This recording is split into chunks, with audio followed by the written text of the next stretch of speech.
놀았어요. 또 놀았어요. 해야 할 건 잔뜩 있는데 손은 또 습관처럼 핸드폰을 잡고 있더라고요. 진짜 왜 이럴까? 할 거 생각 한숨부터 나오고 막상 폰 보면 그냥 그 순간은 편안한 것도 보고 시간은 훅 지나가고 그러다 또 후회합니다. 오늘도 제대로 한 게 없네. 난 왜 이렇게 의지가 약하지? 혹시 여러분도 그런 적 있으신가요? 아마 지금 이 영상을 보는 분들도 저랑 비슷했기 때문에 이 영상을 클릭했을 것이라고 생각합니다. 그래서 진짜 진지하게 고민해봤어요. 나는 왜 해야 할 일을 미루고 폰만 잡을까? 왜 해야 할 일 앞에서는 이렇게 작아지는 걸까? 처음엔 그냥 제가 게으른 줄 알았어요. 근데 그게 아니더라고요. 문제는 제 의지력이 아니라 뇌였습니다. 우리 뇌는 해야 할 일을 할 때보다 당장 쉬운 걸 할 때 도파민이라는 보상 물질을 더 쉽게 뿌려줍니다. 그러니까 해야 할 일을 미루는 게 당연했던 거예요. 하지만 이걸 거꾸로 이용하면은 뇌를 일중독 모드로 바꿀 수 있다는 걸 알게 됐습니다.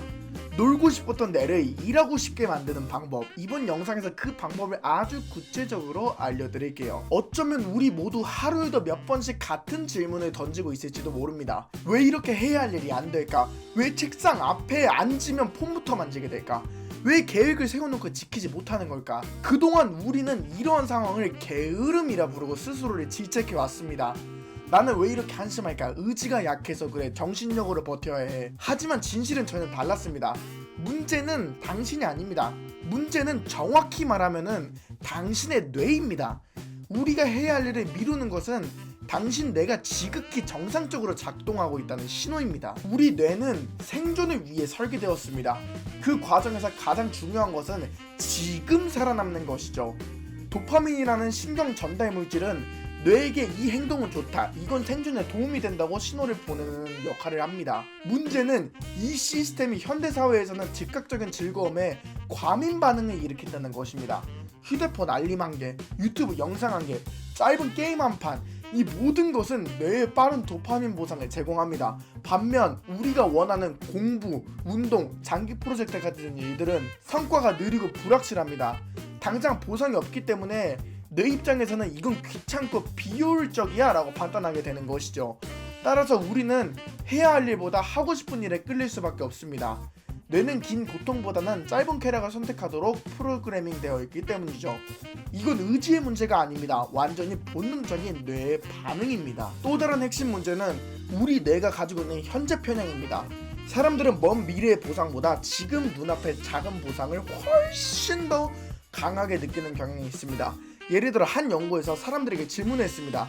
지금 1만원 받을래? 한 달 후에 2만원 받을래? 대다수는 지금 1만원을 선택했습니다. 단 한 달만 기다리면 2배를 받는데도 말이죠. 이건 비합리적인 선택 같지만 내 입장에서는 굉장히 합리적입니다. 과거 인간은 미래를 예측할 수가 없었기 때문에 지금 당장 얻을 수 있는 것에 집중하는 것이 생존 확률을 높였기 때문입니다.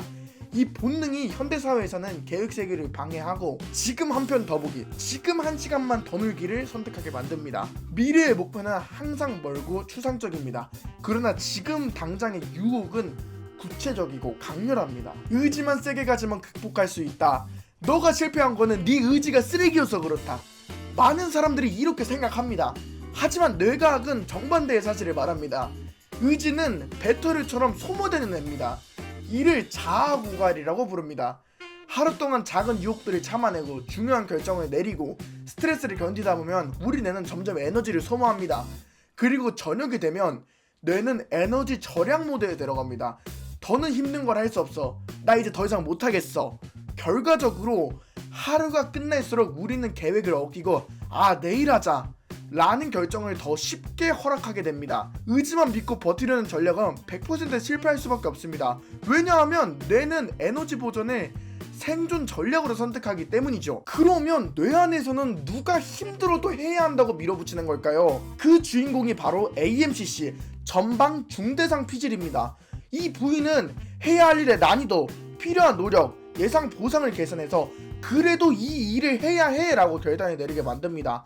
하지만 만약 AMCC 기능이 약하거나 피로하거나 스트레스를 많이 받으면 해야 할 일의 가치가 뇌에서 낮게 평가됩니다. 힘들고 귀찮은데 굳이 해야 함? 하는 쪽으로 판단이 기울게 되는 거죠. AMCC는 우리 뇌 속의 프로젝트 매니저라고 생각하시면 됩니다. 이 매니저가 약해지면은 아무리 계획이 있어도 실행으로 이어지지 않습니다. 마지막으로 우리의 주의력을 조율하는 시스템 RAS 망상 활성계를 이해해야 합니다. RAS는 뇌간에 있는 신경망으로 지금 집중할 것을 선택하게 합니다. 하지만 이 시스템은 지루하거나 스트레스를 받을 때 약화됩니다. 그때 작은 자극, 예를 들어 알림음이나 톡메시지, 전화진동 한 번이 RAS를 통해 뇌 전체의 주의를 끌어당깁니다. 그래서 공부 중에도 일하는 중에도 우리는 끊임없이 주의력을 빼앗기게 되는 겁니다. 핸드폰을 한 번 확인하는데 2초 걸리는 게 아닙니다. 뺏긴 주의력 다시 되돌리는데 20에서 30분이 걸린다는 연구 결과도 있습니다. 그럼 이제 진짜 중요한 질문이 남았습니다. 어떻게 하면 이 뇌를 역이용해서 생산성을 중독되게 만들 수 있을까? 다음 단계로 넘어가 봅시다. 이전에 말했듯 뇌는 본질적으로 지금 기분 좋은 것을 찾아다니는 기관입니다. 그렇다면 우리가 원하는 생산적인 활동에 즉각적인 쾌감을 연결해주기만 하면 됩니다. 이건 그냥 의지로 참자 이게 아니라 아예 뇌의 보상회로를 다시 갈아 끼우는 작업입니다. 예를 들어 공부 시작할 때 좋아하는 음악을 튼다든지, 운동할 때 끝나고 바로 먹을 맛있는 간식을 준비한다든지, 30분 집중하는데 작은 선물을 준다 같은 것처럼요. 중요한 건 결과가 아니라 행동 자체의 즉각 보상을 연결하는 것입니다. 뇌는 습관의 단서 행동 보상의 루프를 저장합니다. 예를 들어 핸드폰 알림이 와서 인스타그램을 열고 짧은 릴스를 봐서 쾌감을 얻습니다. 이렇게 짜여져 있는 겁니다. 그러니까 이 루프를 아예 다시 짜야 한다는 말입니다. 방법은 간단합니다. 단서를 생산적 활동으로 바꾸기 위해 예를 들어 책상에 앉자마자 물을 한 잔 마시고 행동을 짧고 쉽게 만들어서 30분만 공부처럼 짧게 설정해서 실행하고, 보상을 즉시 주기 위해 공부 끝나자마자 좋아하는 커피를 한 모금 마시는 것처럼 말이죠. 여기서 핵심은 습관 루프를 스스로 재설계해서 생산성 활동이 뇌 안에 자동화되도록 만드는 겁니다. 이걸 반복하면 이제는 폰이 아니라 공부, 운동이 더 당기는 상태가 됩니다. 앞서 말했죠. AMCC는 힘들지만 해야 할 일을 추진하는 뇌의 엔진이라고. 문제는 AMCC는 스트레스에 약합니다. 그렇다면 우리에게 남은 선택지는 한 개밖에 없습니다. AMCC를 강하게 단련하는 겁니다. 왜냐하면 인간이 스트레스를 안 받고 살 수는 없기 때문이죠. 방법은 간단합니다. 작은 성취를 매일 기록하고 어려운 일을 재미있는 게임처럼 접근하는 겁니다. 심리학에서는 이걸 게임화라고 부릅니다. 작은 도전과 보상이 반복되면 AMCC가 활성화가 되고 힘든 일을 하는 게 당연한 상태로 뇌가 바뀌게 됩니다. 위에서 설명했듯 RAS는 뇌가 어디에 주의를 둘지 결정하는 시스템입니다. RAS가 불안정하면 조금만 소음이나 알림이 와도 바로 산만해집니다. 그러니까 RAS를 훈련해서 강하게 만들어야 합니다. 예를 들어 작업할 때 모든 알림을 끈다든지, 한 번에 하나의 일만 세팅한다든지. 멀티태스킹 진짜 안됩니다. 절대 하시면 안돼요. 타이머 세팅 후 타이머 울릴 때까지 절대 딴짓을 안 한다든지, 특히 디지털 디톡스가 필요할 수도 있습니다. 일부러 하루에 1시간은 폰을 아예 다른 방에 두는 것부터 시작을 해보세요. 처음엔 괴롭지만 RAS가 점차 한 곳에 집중되는 모드를 경험하게 될 겁니다. 저도 한때는 계획만 세우고 폰만 만지다가 하루가 끝나고 해야 할 일을 시작하려 하면 딴 생각만 계속 떠오르고 그런 사람이었습니다. 하지만 딱 한 가지만 바꿨어요. 의지를 믿는 걸 포기하고 내 속에 있는 시스템, 이거 만들어 보기로 한 거, 이겁니다. 그런데 이건 저만 그런 게 아닙니다. 실제로 세계적으로 성공한 사람들도 이 뇌를 역이용하는 전략을 철저하게 사용했습니다. 뇌피셜이 아니라는 말이죠. 구체적으로 살펴볼까요? 애플의 창립자 스티브 잡스는 항상 똑같은 검정 터틀넥과 청바지를 입었습니다. 왜 그랬을까요? 바로 결정 피로를 줄이기 위해서입니다. 뇌는 매번 무엇을 입을까, 뭘 먹을까 같은 사소한 결정을 할 때마다 에너지를 소모합니다. 잡스는 이걸 알고 의미 없는 결정에 뇌 에너지를 쓰지 않고 가장 중요한 창의적인 작업에만 집중했습니다. 즉 AMCC를 불필요한 소비 없이 아껴서 진짜 해야 할 일에 몰빵한 거죠. 이건 생산성 중독 상태를 유지하는데 필수적인 전략입니다. 아주 적은 습관의 힘에 주자 제임스 클리어는 인생을 바꾸는 계기가 작은 습관이었다고 말합니다. 그는 야구 사고로 큰 부상을 당한 후 매일 1%씩만 나아지겠다는 목표를 세웠습니다. 오늘은 2분간 스트레칭만 하자, 내일은 적어도 책 한 쪽만 읽자.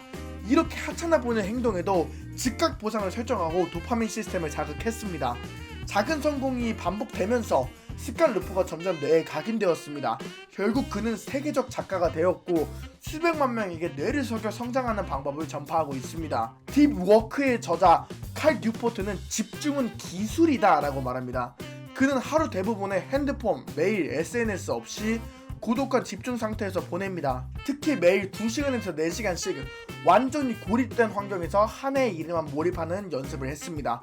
이 방법은 RAS를 안정화시키고 산만한 주의가 아닌 깊은 몰입을 유지하는 데 결정적입니다.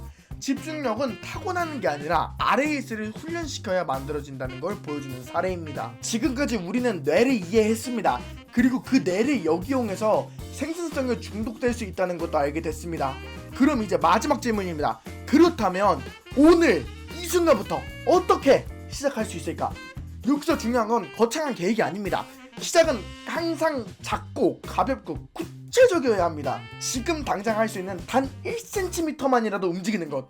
이걸 위해 딱 3가지만 기억하세요. 첫 번째, 무조건 작게 시작하라. 오늘부터 2분짜리 행동 하나를 정하세요. 예를 들어 책상에 앉아 2분간 책 펴기, 운동화를 신고 2분간 제자리 걷기, 메모장 열고 2분간 글쓰기 같은 것처럼 말입니다.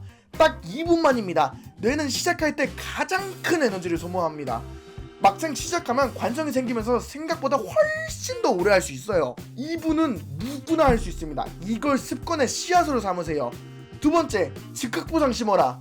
2분 행동이 끝나면은 반드시 자신을 칭찬하세요. 진짜로 손뼉이라도 치세요. 좋아하는 노래 한 곡 틀어도 좋고요. 작은 초콜릿 하나 먹어도 좋습니다. 핵심은 결과가 아니라 행동 자체에 보상을 주는 것입니다. 오늘 한 페이지 읽었다면은 그 자체로 보상을 받아야 합니다. 이걸 반복하면 뇌는 점점 생산성 활동을 즐거운 것으로 학습하게 됩니다. 마지막 3번째, 환경을 바꿔라. 환경은 바뀌지 않으면 의지도 오래가지 않습니다. 폰은 시야에서 치우시고, 책상은 오로지 해야 할 일만 남기고, 일할 때는 알림 전부 꺼버리세요. 당신이 싸워야 할 상대는 유혹이 아니라 환경입니다. 환경이 도와주면 우리는 놀랄 만큼 쉽게 습관을 만들 수 있습니다. 스스로 유혹에 던져놓고 참아야 하지 마세요. 당신 유혹 못 참습니다. 유혹이 아예 닿지 않는 구조를 만드세요. 이제 선택은 우리에게 달렸습니다. 다시 무너지는 것도, 이번에 진짜 바뀌는 것도 거창할 필요도 없습니다. 오늘 단 2분 폰 내려놓고 책 읽고 움직이기 시작하면 됩니다. 그 작은 시작이 당신의 뇌를, 당신의 하루를, 결국 당신의 인생을 바꿀 것입니다. 지금 시작하세요.